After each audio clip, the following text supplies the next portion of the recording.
찼도다. 하늘과 땅의 영광과 존귀, 영광과 존귀가 가득 찼도다. 영광과 존귀가 가득 찼도다.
창세기 50장 그리고 성경의 주제를 때로는 여러 가지 시각으로 우리가 얘기를 할 수 있겠는데, 오늘 특별히 제가 여러분에게 말씀드리고자 하는 것은 무엇이냐면 용서라는 것입니다. 용서. 여러분 아세요?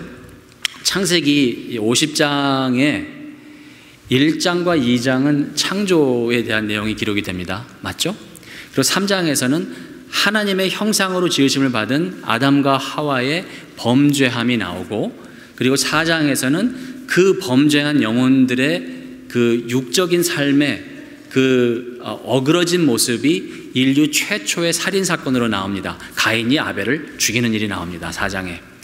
그리고는 5장에는 그러한 인간의 죄인들의 모습이 계속 담겨진 상황 속에서 죄가 죄를 낳고 죄가 끈질기게 인간의 삶 속에서 역사하는 일이 보여지면서 6장으로 가서는 그것이 한 가정만이 아니라 사회, 온 세계, 그래서 하나님께서는 물의 심판, 홍수의 심판을 하셔야만 하는 상황을 보여줍니다. 그래서 홍수의 심판을 통해서, 과거에 있었던 심판을 통해서 앞으로 올 불의 심판도 하나님께서는 우리로 하여금 준비하고 예비하게 하시는 내용들이 창세기 6장부터 나옵니다.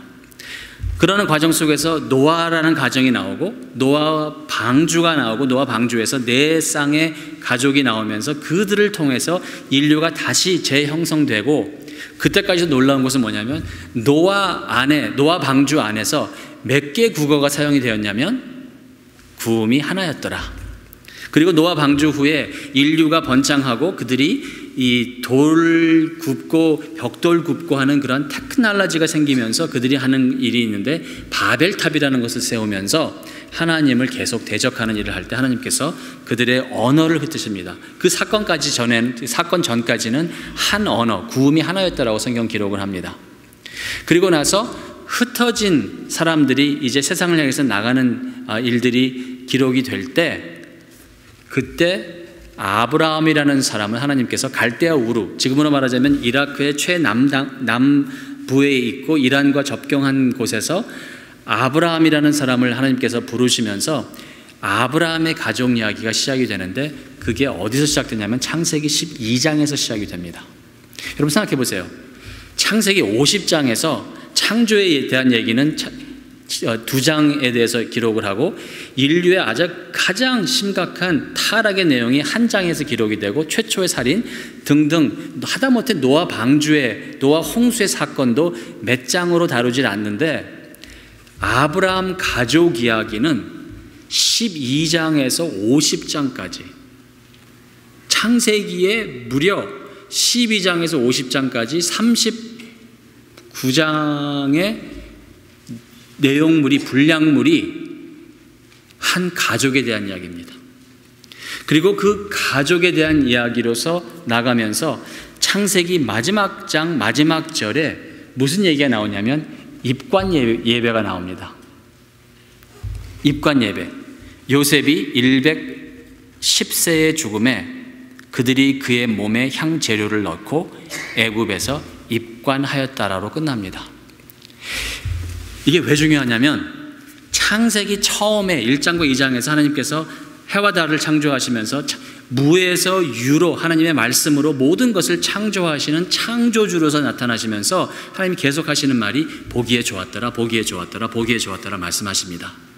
그리고 아담과 하와에게 자유를 주시고 에덴이라는 그 하나님의 영광이 담겨져 있는 동산에서 그들로 하여금 어떤 그 죄와 수치와 사망과 그런 것이 아닌 자유스럽게 하나님과 교제하며 정신적으로 육체적으로나 모든 면에 있어서 자유롭고 죄가 없는, 부끄러움이 없는 쉐임 컬처가 아니라 정말 서로 용납해주는 그런 에덴 동산에서 하나님께서는 단 한 가지, 나는 창조주, 너희는 피조물, 그 관계를 유지하기 위해서는 너희에게 모든 자유를 주지만 단 한 가지, 선과 악을 알게 하는 그 나무 열매는 너희들 임의로 따먹는 것이 아니라, 너희들이 주장해서 너희들이 시간을 말하는 것이 아니라 내가 나의 뜻 안에서 내 방법대로 너희들에게 줄 것이니까 그것만은 건드리지 마라고 간단하게 말씀하십니다. 그럼에도 불구하고 아담과 하와는 하나님을 대적하고 범죄하고, 그리고 인류의 타락의 역사가 시작이 되는 것입니다. 그것으로 말미암아서 죄와 사망이 이 세상에 들어오고, 여러분과 저는 죄와 사망의 세상 속에서 이 찌들어가고 얽혀지고 으깨지고 부서진 세상 속에서 살아갈 수밖에 없는 것입니다. 그런데 하나님께서 아담과 하와에게 너희가 그것을 행하게 될 경우 정령코 죽으리라 심판을 말씀하셨는데, 감사하게도 놀랍게도 하나님께서는 심판만 말씀하신 것이 아니라 너희가 정령코 죽으리라. 하지만 하나님은 창세기 3장에 긍휼을 말씀하시면서, 하지만 내가 너희를 통해서 여인의 후손을 통해서 너희를 구속할 구세주를 내가 보내겠노라. 그래서 뱀의 후손, 하나님을 대적하는 그 어둠의 세력이 그 여인의 후손 발꿈치를 상하게 할 것이나, 하지만 내가 그를 통해서, 그 구속자를 통해서, 그 메시아를 통해서 죄와 사망의 권세를 격파하고, 그리고 너희를 죄와 사망으로부터 자유롭게 하여서 너희를 다시 한번 회복할 것이라는 내용을 창세기 3장에서 약속을 하십니다. 그 약속의 내용 속에서 하나님께서 이제 요셉이라는 사람이 아브라함, 이삭, 야곱, 요셉이라는 그 믿음의 가정 속에서 태어나게 하시고, 그리고 그리고 아브라함, 이삭, 야곱, 요셉의 삶을 통해서 하나님께서 그 언약의 증표를 노아에게는 노아의 방주라는, 그래서 물의 심판 속에서도 하나님의 백성들을 구원하시는 그것을 보여주셨던 하나님께서는 이제는 아브라함과 이삭과 그리고 아브라함과 이삭과 야곱과 요셉이라는 이들의 삶을 통해서 하나님께서는 꾸준하게 그들을 용서하시고 품어주시고, 왜? 아브라함과 사례 같은 경우는 정말 많은 경우에 믿음의 행동이 아닌 불신의 행동을 했기 때문입니다. 아브라함 같은 경우는 정말 자기의 생명을 보존하고자 자기 아내를 다른 남자의 품에 자기가 밀어 넘기는 일을 했던 사람인데, 사례에게 필요했던 것은 아브라함을 용서하는 마음이었을 것이고, 그리고 이삭도 동일하게 그것을 배워가고 이삭이 아이를 낳고, 그리고 나서 하나님께서는 큰 자가 작은 자를 섬기라고 말씀하심에도 불구하고 이삭은 죽기 바로 전까지라도 오히려 그 당시의 문명 속에서 큰 자를 장자로 세우는 것이 더 안심이 되어서, 그리고 에서가 더 남자 같기 때문에 야곱보다는 에서를 더 세우려고 하지만 하나님께서는 간섭하시고, 그리고 야곱의 축복을 이삭으로 하여금 결국에는 임종 전에 인정하게끔 하시는 일을 하십니다. 그리고 나서 야곱은 정말 어떻게 자랍니까? 아버지로부터 사랑을 받지 못하고 자란 야곱, 에서와의 그 껄끄러운 관계 속에서 형의 그 삶을, 형의 그 분노를, 진노를 두려워해서 삼촌집에 도망을 가는 그 야곱, 거기 가서 다행히도 라헬이라는 여자를 만나고, 라헬이 너무 좋아서, 너무 이뻐서, 너무 사랑스러워서 그를 위해서 7년 일하지만 성경에는 그것을 수일처럼 지냈더라. 7년이 확 지나가는 거예요. 금방 지나가는 거예요. 왜? 사랑하니까. 왜? 좋아하니까. 그런 상황 속에서, 근데 문제는 알력이 조금 부족한 라헬의 언니 되는 레아를 통해서는 애가 쑥쑥쑥 잘 났는데, 라헬을 통해서는 애가 안 나오는데, 그 와중에, 어려운 와중에 태어난 아이가 요셉입니다. 그리고 또 둘째 베냐민을 나중에 낳지만, 베냐민을 낳으면서 그 사랑하는 라헬이 죽고, 라헬이 죽으면서 이 야곱에게는 정말 다른 어떤 애들보다, 다른 애들은 안중에 들어오지도 않고 사랑하는 요셉, 그저 나갔다 오면 요셉이 어디 갔냐, 불고기 잔치를 해도 요셉이한테 좋은 거 주고, 꽃등심 무슨 살 다 그냥 요셉이만 챙기고, 요셉이한테는 좋은 옷 입히고 나머지는 니들 알아서 해 라고 하는 그 아주 아버지로서는 빵점의 모습을 야곱이 보여주는데, 그 야곱 밑에서 요셉은 어떻게 됩니까? 부모님들이 아이들을 원하는 대로 다 해주면 아이들이 어떻게 되죠? 못되게 크죠. 요셉이 그 상황이 됩니다. 아버지 사랑을 받고 자라면서 형들 앞에서 자기가 본 꿈 얘기를 하는데, 문제는 한 번만 하면 되겠는데 형들이 싫어하는 거 알면서도 하고, 아버지한테도 하고 부모들한테 하면서 당신들이 나한테 절하는 꿈을 꿨습니다라고 얘기하는데, 성경을 읽어보면은 요셉이라는 사람은 삐뚤어지고 교만해지고 자만해지고 자기중심적, 자아중심적 아주 쓸모없는 인간으로 변하고 있습니다. 형들은 어떻게 돼요? 형들은 요셉을 죽이고 싶을 만큼 미워하고, 요셉을 그 애굽에 팔아 넘길 만큼 아주 미워하는 그 분노의 미움의 극치를 다다르는 일을 하는데, 웬만한 월화 그 막장 드라마 봐도 심각한 내용들이 아브라함, 이삭, 야곱, 요셉의 삶 속에 나옵니다.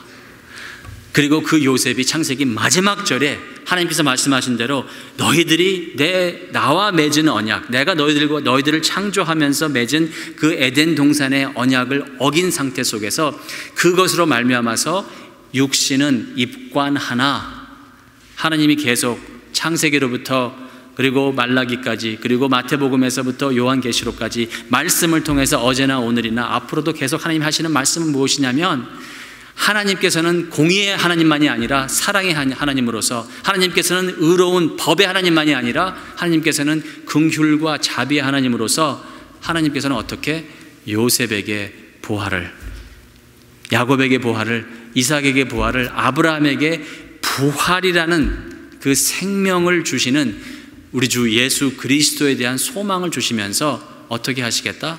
범죄하는 영혼들을 용서하시겠다라고 말씀해 주시는 것입니다. 여러분, 용서라는 것은 우리가 해도 되고 안 해도 되는 것이 아닙니다. 여러분, 용서라는 것은 여러분이 정말 하나님의 사람이라면 용서하지 않고는 못 베깁니다. 여러분이 정말 하나님의 사람이라면 여러분이 나 용서해야 되니까 내가 내 자신을 용서하는 사람으로 내가 가꿔야지가 아니라, 여러분이 정말 예수 그리스도의 성령으로 거듭난 사람들이고 정말 여러분이 거듭난 사람들로서 예수 그리스도를 사랑하는 그런 마음으로 살아가신다면 여러분들의 마음속에는 성령의 열매로서 용서하는 그 마음이 저절로 생기게 되어 있는데 그 내용을 창세기 50장에서는 보여주시는 것입니다. 용서에 대한 설교를 하고 나면 자주 이런 얘기를 저는 듣습니다. 목사님, 오늘 그 설교 말씀의 내용이 다 옳은데요, 저는 듣고 싶지 않았어요. 용서하기 너무 힘들어요. 용서하려고 노력을 해보겠지만 너무 힘들어요 라고 말씀하시는 분들이 계십니다. 저는 그분들과 가급적이면 시간이 되면 앉아서 얘기를 합니다. 형제님, 자매님, 집사님, 장로님, 동역자님, 용서를 하려고 하는 그 노력이, 용서를 하려고 하는 그 마음은 우리의 의지에서 나오는 것이 아닙니다. 내가 용서를 해야지라고 내가 내 마음을 바꾸는 것이 아닙니다. 용서라는 것은 우리가 용서를 해야 되는 것이고, 그리고 용서를 하지 않고는 못 견디게끔 되는 내용이 있는데, 그것이 뭐냐면 복음을 아셔야 됩니다. 복음을 깨닫고 복음을 통해서 예수 그리스도를 단순히 머리의 지식으로, 예수 그리스도를 단순히 어떤 역사책에 나오는 예수 그리스도와 단순히 어떤 성경의 지식으로 아는 것이 아니라 예수 그리스도를 인격과 인격적으로 정말 예수 그리스도가 내 앞에 계신 것을, 예수 그리스도가 우리 안에 계신 것을, 예수 그리스도가 성육신으로 이 땅에 오셔서 말씀으로서 우리에게 다가오신다는 사실을 우리가 복음을 통해서 예수를 만나면 거듭난 영혼은 용서하지 않고는 견딜 수 없게 우리가 만들어졌다는 것을 저는 리마인드 해드립니다. 만약 여러분들에게 어떤 분이 네가 크리스찬인가 한번 증명해봐, 그러면 여러분 뭐라고 말씀하시겠습니까? 네가 정말 거듭난 사람인 거, 거듭났다는 거 증거를 대봐, 그러면 여러분이 어떻게 말씀하시겠습니까? 여러분이 정말 거듭난 예수 그리스도의 십자가로 말미암아서 죄의 용서함을 받고 예수 그리스도의 부활하심에 동참하는 사람으로서 여러분들이 정말 예수 그리스도의 제자라는 사실을, 하나님의 백성이라는 사실을, 여러분들이 정말 하나님을 사랑하는 사람이라는 사실을 여러분들이 어떻게 증거하시겠습니까? 바리새인이라면 나는 11조 합니다. 바리새인이라면 나는 박하와 향도하고 그리고 나는 금식하고 합니다라고 얘기할 것입니다. 바리새인이라면, 서기관들이라면 나는 올바른 신학을 가졌습니다라고 얘기할 것입니다. 종교주의자들이라면 우리는 올바른 신학을 가졌기 때문에 성경을 바로 해석하기 때문에 내가 크리스찬입니다라고 얘기할 것입니다. 그리고 신비주의자들이라면 우리가 예수 그리스도의 이름으로 귀신을 쫓기 때문에 그렇습니다라고 얘기할 것입니다. 하지만 여러분, 성경에 보시면은 바리새인들에 대해서 하나님께서는 그렇게 카인드하게 말씀하지 않습니다. 바리새인들은 정말 거듭난 사람의 모습으로 나오는 것이 아닙니다. 종교인들의 모습으로 나오는 것입니다. 신학을 제대로 안다고요? 신학을 제대로 갖고 있었던 사람들도 성경에서는 거듭난 사람들의 모형으로 나오질 않습니다. 주 예수 그리스도의 이름으로 기사와 이적을 행한다고요? 마태복음 7장 후반절, 저도 여러 번 말씀드리고 지난주에 박은조 목사님도 말씀하신 것처럼 마태복음 7장 후반절에 보시면은 예수 그리스도의 심판의 날에, 마지막 날에 그 사람들이 예수를 몰라보는 것이 아닙니다. 예수에게 갑니다. 주여 주여, 우리가 주의 이름으로 선지자 노릇하지 않았습니까? 주의 이름으로 이런 일들을 하지 않았습니까? 하셨을 때 예수님께서는 악을 행하는 자라, 불의를 행하는 자들아 나를 떠나라, 내가 너희들을 정욕코 모른다라고 말씀하신 것을 우리는 기억해야 될 것입니다. 하나님이 한 분인 것을 믿으신다고요? 야고보서에는 뭐라고 얘기하십니까? 너희가 하나님이 한 분이심을 믿느냐? 잘하였도다. 귀신들도 믿고 떠느니라. 믿고 떠는다는 것은 저는 이렇게 해석합니다. 어떠한 체험을 말하는 거예요. 어떤 사람들은 그래서 나는 크리스찬입니다. 왜? 체험했습니다. 어느 날 부흥회 갔었는데 체험했습니다. 외람되지만 죄송합니다. 성경 말씀을 보니까 예수가 하나님이 한 분이신 것을 믿는 것, 그리고 그것을 믿고 떠는 체험을 하는 것, 성경에서 뭐라고 말씀하십니까? 잘하는도다. 귀신들도 믿고 떠느니라 라고 말씀한다는 것입니다. 여러분과 제가 오늘 저녁에, 오늘 낮에 가장 지금 중대한 질문은 뭐냐면, 과연 내가 거듭난 사람인가? 나는 정말 하나님의 사람인가? 여러분, 자문해 보셔야 됩니다. 예배 이러한 정도의 사이즈면 분명히 한 영혼 정도는 내가 모태신앙인데요. 내가 이제 4대째 아브라함, 이삭, 야곱, 요셉처럼 뭐 몇 대째 기독교인데요. 우리 아버님이 어떤 분이신데요? 라고 얘기하시는 분들이 계실 것 같아요. 내가 믿는 신학이 어떤 신학인데, 난 정통 신학인데, 내가 믿는 신학이 나는 어렸을 때부터 나는 개혁주의입니다. Really? 그거밖에 되지 않아요? 오늘 저녁에 우리 자신들에게 내가 과연 거듭난 사람인가라고 질문했을 때 우리가 내놓을 만한 것이 바리새인, 서기관, 그 정도밖에 되지 않는다는 것입니까? 아닙니다. 마태복음 18장을 보시면 예수님께서 비유로 말씀하시면서 하시는 말씀이 뭐냐면 두 종을 얘기하면서, 한 종이 있었는데 주인에게 그 종이 갚을 수 없는 양의 빚을 갖고 있는 종을 나옵니다. 그리고 평생 죽었다 다시 태어나기를 몇백 번 해서 고쳐 죽어도 불가능한 액수, 갚을 수 없는 그러한 그 빚을 진 사람에게 주인이 불쌍히 여기사 그 종의 빚을 탕감해 주었는데, 그 종이 나가면서 웬걸? 얼씨구나, 오늘 잘 됐다. 주인은 나를 용서해 주고 나를 탕감해 주고 나한테 빚진 녀석을 내가 만나니 얼마나 좋아. 얼씨구나. 대박. 그러고는 그 사람을 붙잡고, 야, 너 왜 빚진 거 왜 안 갚어? 갚을 때까지 넌 감옥에 들어가. 그게 공이니까. 라고 했을 때 주인이 그 얘기를 듣고 다시 그 종을 호출해서, 야, 네가 갚을 수 없는 빚을 내가 탕감해 줄 때는, 그리고 그것이 정말 너의 삶 속에 효력이 있다는 것은 너도 내가 너를 용서해 준 것처럼 네 친구를 용서해 줄 줄 알아야 되는 거야. 근데 거기서 놀라운 가르침이 뭐냐면, 그 주인이 탕감해 줬다고 하는 그 종을 감옥에 넣고 어두움 속에서 영원토록 심판을 받게 하신다는 그 내용의 비유로서, 그러면서 하나님 하시는 말씀이 너희들도 중심으로부터, 겉으로 하는 게 아니에요. 거칠게 하는 것이 아니라 너희들도 중심으로부터 너희에게 빚진 자, 너희에게 잘못한 자, 그러니까 용서받을 만한 조건이 있는 사람들 말하는 것이 아닙니다. 우리가 생각했을 때 저 사람은 용서받을 수 없어. 저 사람은 나한테 한 게 뭔데? 내가 저 사람을 용서할 수 없는 이유는 저 사람이 이래 저래라고 우리가 얘기하는 그 사람을 우리가 중심으로부터 용서하지 아니하면 하늘에 계신 아버지도, 천부께서도 너희들을 용서하지 아니하시리라 라고 성경은 말씀하신다는 것입니다. 여러분, 우리가 크리스찬이라는 증거는 내가 용서할 수 없는 사람을 용서하는 그 의지와 용서하는 그 열매가 내 삶 속에 있다는 것인데, 그러면 여러분 국적국적 하셔야 되는 게, 왜 아까는 용서하는 것은 하나님의 열매라고 했는데, 그러면 열매는 내가 낼 수 없는 건데, 그러면 용서라는 것은 내 의지로 할 수 없는 건데, 그러면 내가 어떻게 용서하라는 소리야? 라고 여러분 생각하시면 좋겠습니다. 그렇죠? 거기에 대한 대답을 제가 드리고 이제 마칠 거니까, 거기에 대한 대답은 이렇습니다. 우리가 어떻게 용서할 것인가? 17절 말씀 보십니다.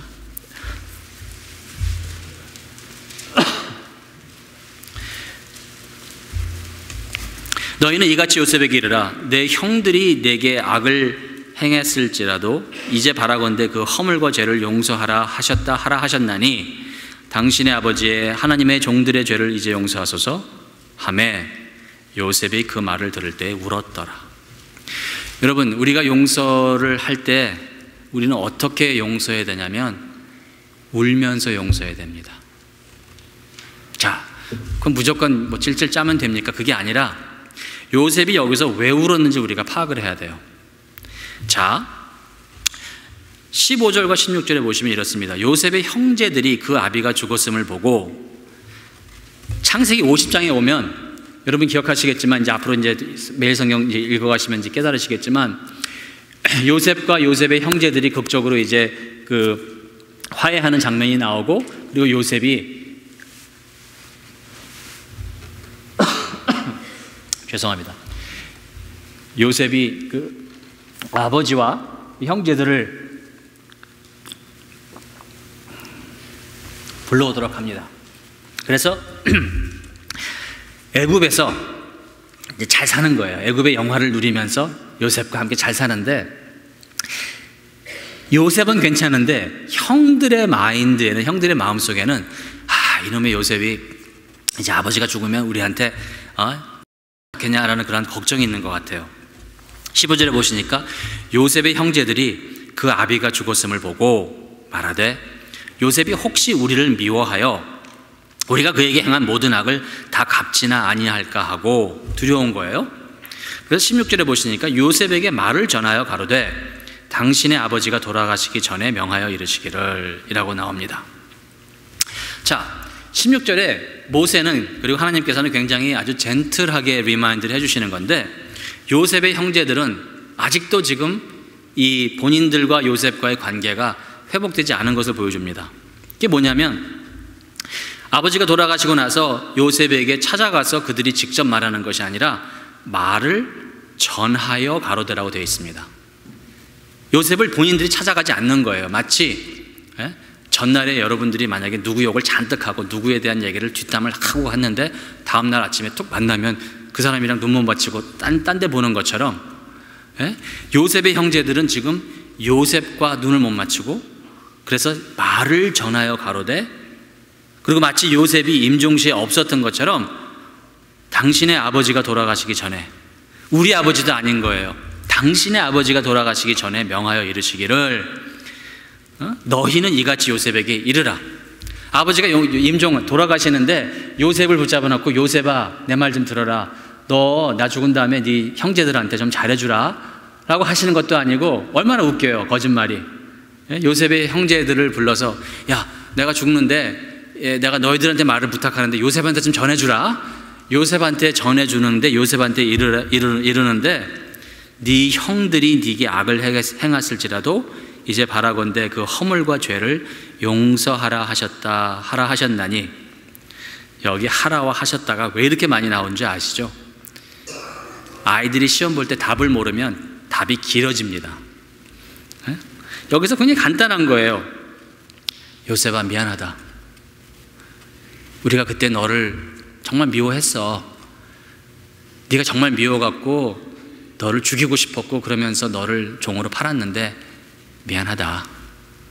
용서해주라. 간단한 거예요. 근데 그게 안 되고 뭐라고 나와요? 그 당신의 아버지의 하나님의 종들, 본인들이 아닌 것처럼 당신의 아버지의 하나님의 종들의 죄를 용서하소서 하며 요셉이 울어버립니다. 왜 울까요, 요셉은?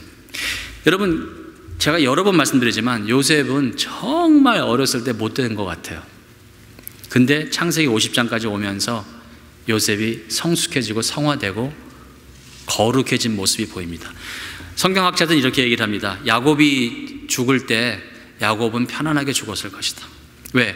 야곱이 요셉의 삶을 볼 때 요셉이 그때 당한 일로 말미암아서 얼굴이 굳어져 있지 않은 것을 볼 수 있었을 것이고, 요셉이 속마음에 내가 원수 갚을 거야, 아버지가 죽기만 해, 저놈들 내가 아버지 죽으면 그때 내가 볼 거야 라는 그러한 악심이 없는 것을, 편안한 요셉, 모든 것을 다 하나님의 뜻에 맡긴 깨달은 요셉을 보고 야곱은 편안하게 죽었을 것이라고 얘기를 합니다. 저는 거기에 동의합니다. 그리고 아마 요셉은 이 말을 들을 때 울은 게 뭐냐면, 형들이 이렇게까지 거짓말을 하면서 야 너는 없었는데 그때 네가 잠깐 화장실 갔다 온 사이에 아버지가 우리들만 있을 때 얘기했는데 너한테 전해주라고 그랬어. 그게 뭐냐면 아버지 죽은 다음에 우리한테 너무 나쁘게 굴지 말라고 그러셨어 라고 하는 그 형들의 비굴함을 보면서 얼마나 정말 측은했을까요? 그리고 요셉의 마음속에는 분명히 회개의 마음이 있었을 것입니다. 형들이 나를 미워한 것은 사실이나 형들이 나를 미워할 수밖에 없도록 원인 제공은 내가 한 것이 아닌가. 내가 자기중심적, 자아중심적, 교만한 마음으로 형들에게 내 꿈 좀 들어보소 라고 얘기했고, 잘났다고 채석옷 입고 다니면서 형들 앞에서 으쓱거리고 아버지가 나 더 사랑한다, 아버지가 또 나 뭐 사줄게 라고 했던 것을 요셉은 분명히 기억하였을 것입니다. 다시 말해서 우리가 누구를 용서한다는 것은 요셉처럼 우리가 먼저 하나님으로부터 용서가 필요한 사람이라고 깨닫고 나가야 되는 것인 줄로 저는 믿습니다.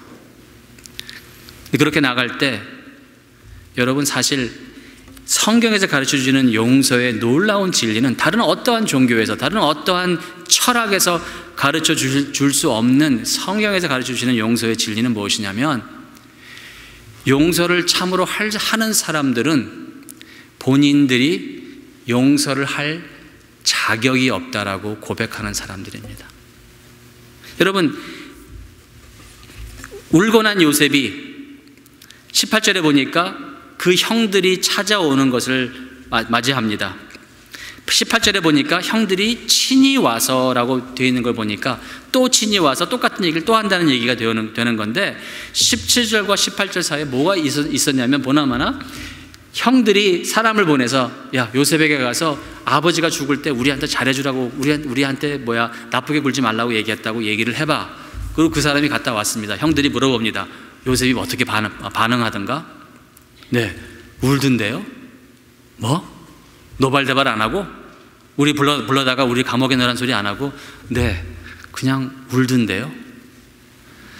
요셉이 울더라는 소리를 듣고 형들이 친히 갑니다. 그리고 또 친히 왔다는 것은 그 다른 사람을 통해서 했던 내용을 다시 한번 얘기하면서 요셉의 앞에 엎드려서 가로되 우리는 당신의 종이입니다 라고 형들이 얘기한다는 거예요. 그런데 여러분 생각해 보십시오. 문장 구조상, 그리고 여러분과 저의 그 경험상 A라는 사람이 B라는 사람을 찾아가서 나를 용서하세요, 내가 잘못했습니다라고 얘기하면, 그러면 B라는 사람은 용서하겠습니다든지 용서 못합니다든지 둘 중에 하나가 나와야 되는데, 요셉의 대답이 기가 막힙니다. 요셉이 하는 말이 두려워 마소서, 내가 하나님을 대신하리이까. 다윗은 우리아라는 자기 친구를 죽이면서 그 자기 친구의 아내를 겁탈해서 밧세바를 자기 아내 삼습니다.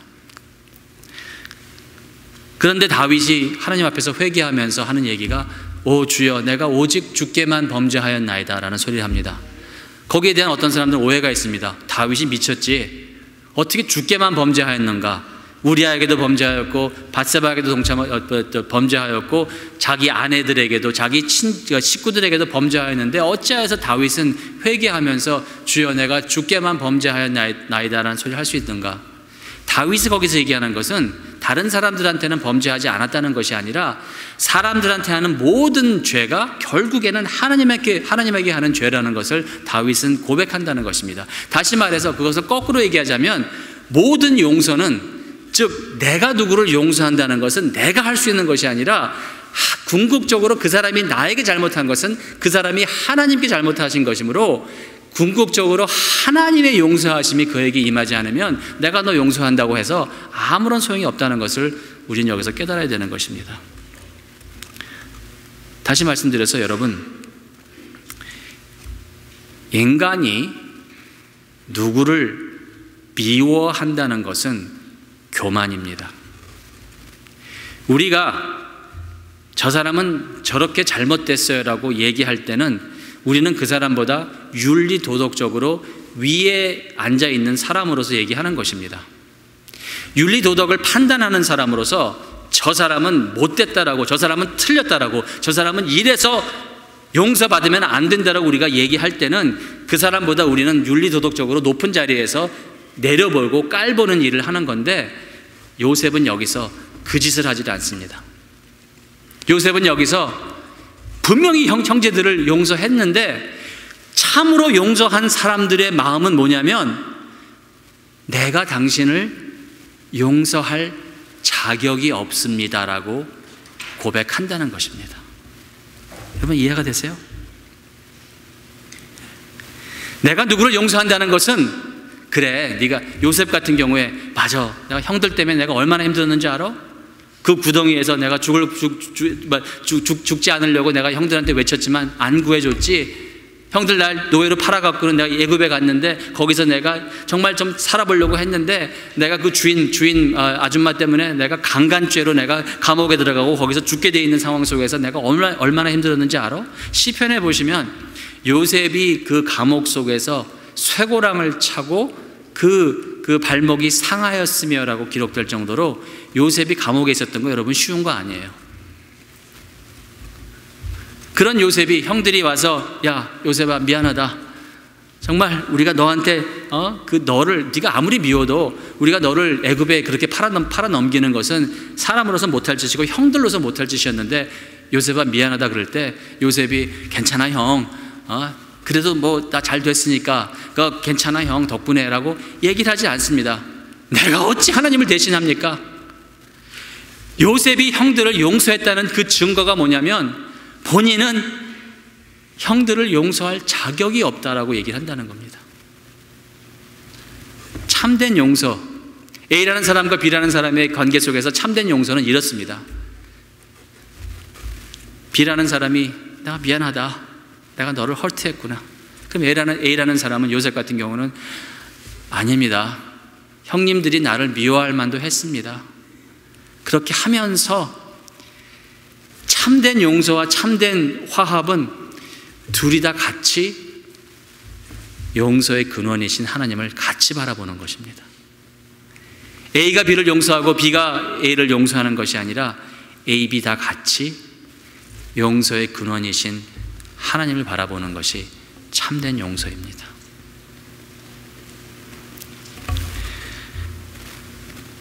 기억하십시다.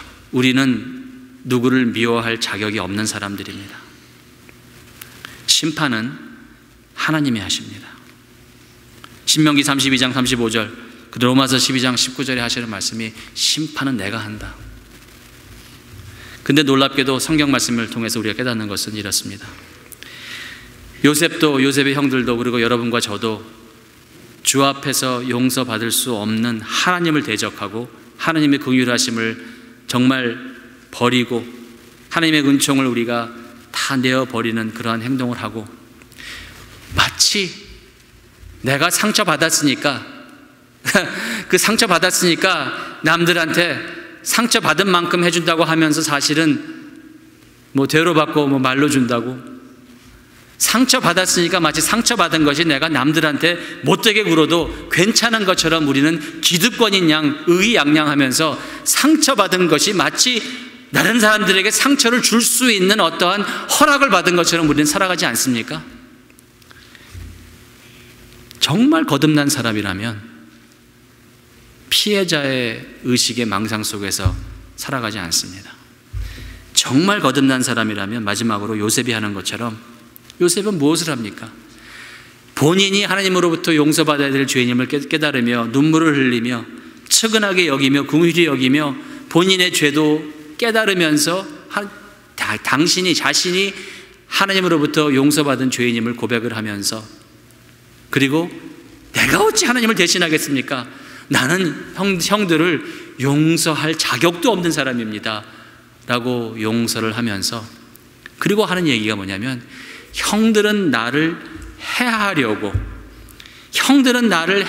20절에 행하였으나 하나님은 그것을 선으로 바꾸사 오늘과 같이 만민의 생명을 구원하시게 하려 하셨나니 라고 얘기하면서 진짜 용서하는 사람은 내가 너를 용서한다. 그래 이제는 내가 너를 용서할 때가 됐어 라고 본인이 하나님의 자리에 들어가서 하는 것이 아니라 나도 용서받아야 마땅한 사람인데 하나님께서 나와 당신을 하나님의 구속사역의 한 피스로 사용하시사 우리의 행악함을 하나님께서는 우리의 행악함에 지지 아니하시고 우리는 못된 짓을 하고 못된 생각을 하고 우리는 서로를 망치려고 하고 서로에게 상처를 주려고 하였으나 하나님께서는 놀랍게도 그러한 우리의 악한 과정 속에서도 하나님의 놀라운 구속의 은총을 놓치지 아니하시고 하나님께서는 오히려 그러한 억울하고 악하고 힘든 상황 속에서도 하나님의 놀라운 구속사역을 펼쳐나가셨습니다라고 하나님을 찬양하는 일에 머물 줄 아는 사람이 참된 용서함을 하는 사람들입니다. 용서는 의지가 아니고 용서는 수양을 닦아서 용서는 내가 용서하려고 하는 그 마음을 먹어서 되는 것이 아니라 용서는 구원받을 수 없는 나 같은 죄인을 구원해 주시는 하나님, 나를 십자가에서 사랑하시사 저들이 하는 바를 알지 못하나이다가 나를 향해서 하신 말씀이고, 주님께서 나를 그렇게 용서해 주셨으니 내가 용서받을 수 없는 죄인인데 주님께서 나를 이렇게 용서하셨으니 내가 용서 못할 사람은 내 주위에 없도다. 그리고 내가 용서하는 것이 아니라 나도 용서받아야 되는 죄인이고, 나도 분명히 누군가에게, 너에게 상처를 주는 그러한 몰지각한 행동을 했었을 것이니, 왜? 나는 죄인이기 때문에. 우리 같이 용서의 근원이신 예수님을 바라보십시다. 나는 당신을 용서할 자격도 없는 사람이고 당신 나한테 용서를 빌 필요도 없고, 다만 나도 죄인이고 당신도 죄인이니 우리 다 같이 용서의 근원이신, 그리고 우리를 용서하시기 위해서 십자가에서 피 흘리시고 머리 상하시고 우리를 위해서 죽으신 그 예수를 우리가 같이 바라보시면서, 이러한 우리 어리석음을 통해서 우리가 하나님의 뜻이 안 이루어지는 것이 아니라, 우리는 어리석지만 하나님은 지혜로우시고, 우리는 불신하지만 하나님은 신실하시고, 우리는 각기 제 길로 가면서 우리는 나의 상처, 나의 아픔을 얘기하지만 하나님께서는 예수 그리스도에게 상처 주시고 예수 그리스도를 아프게 하시고 예수 그리스도를 버리시면서 우리 같은 사람을 구속하셨으니 이제 우리 다 같이 하나님을 찬양하십시다. 그렇게 하는 것이 거듭난 사람, 참으로 용서하심을 받은 사람, 크리스찬의 마음가짐입니다. 그러한 마음가짐으로 살아가시는 주의 백성 되시기를 주님의 이름으로 축원합니다.